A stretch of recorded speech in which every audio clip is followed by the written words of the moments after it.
Ramadan series part 2. അപ്പോൾ നമ്മൾ ഇന്ന് പുട്ടും മുട്ട റോസ്റ്റുമാണ് ഉണ്ടാക്കുന്നത്. മുട്ട പുഴുകാനായിട്ടിട്ടുണ്ട്. പുട്ടിനെ ആ മാവ് ഒഴിക്കാൻ വേണ്ടി ഉപ്പ് ഇട്ട് വെള്ളം ഒഴിച്ച് ഞാൻ അടച്ചു വെച്ചിട്ടുണ്ടായിരുന്നു. അങ്ങനെ നാരങ്ങയൊക്കെ കലക്കി കുപ്പിക്കത്താക്കി ഫ്രിഡ്ജിൽ വെക്കാൻ പോവാണ്. നമുക്കിന്ന് ജ്യൂസിന് പഴവും പാലും ഹോർലിക്സ് ഒക്കെ ഇട്ടൊരു ജ്യൂസാണ് ഉണ്ടാക്കുന്നത്.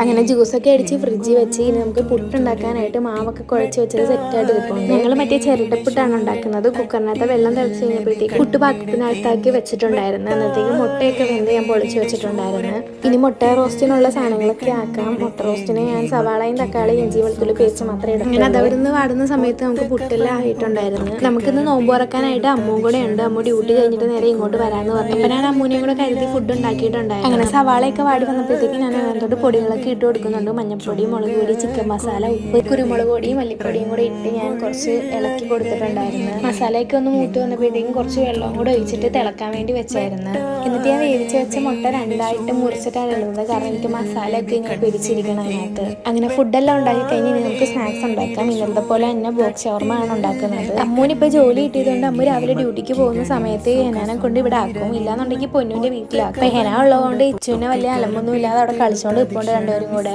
അങ്ങനെ നമ്മുടെ ഷവർമ ബോക്സ് ഇവിടെ സെറ്റ് ആയിട്ടുണ്ട്. ഇനി നമുക്ക് കുറച്ച് കാബജ് പൊരിക്കുക. ഇന്നലെ വാപ്പ ഇക്കയുടെ അതിൽ കുറച്ച് കൊടുത്ത് വിട്ടിട്ടുണ്ടായിരുന്നു. അങ്ങനെ ഞാൻ ഉമ്മീനെ വിളിച്ച് ചോദിച്ചു എങ്ങനെയാണ് പൊരിക്കുന്നതെന്നൊക്കെ ചോദിച്ചിട്ട് മസാലയൊക്കെ ആക്കി ഞാനത് പൊരിക്കാൻ വേണ്ടി വെച്ചിട്ടുണ്ടായിരുന്നു. ഫസ്റ്റിൽ തന്നെ ഞാൻ അരിഞ്ഞ് വെള്ളത്തിൽ ഇട്ട് വെച്ചിട്ടുണ്ടായിരുന്നു. പിന്നെ മിച്ചം വന്ന മാവ് കൊണ്ട് ഞാൻ കുറച്ച് മുളക് വട ഉണ്ടാക്കിയിട്ടുണ്ടായിരുന്നു. ആ സമയത്ത് ഹെന ഇച്ചും കൂടെ വഴക്കിട്ട് ഇച്ചിൻ്റെ തലവഴി ഹെന പൗഡർ വാരി ഇട്ടിട്ടുള്ള നിപ്പാണിത്. അങ്ങനെ നമ്മുടെ സാധനങ്ങളൊക്കെ ഇന്ന് സെറ്റ് ആയിട്ടുണ്ട്. ഇൻഷാ അല്ലാഹ് അടുത്ത വീഡിയോ ആയിട്ട് നാളെ കാണാം. വീഡിയോ ഇഷ്ടപ്പെടുവാണെങ്കിൽ ചാനൽ സബ്സ്ക്രൈബ് ചെയ്യാനും ലൈക്ക് ചെയ്യാനും മറക്കല്ലേ.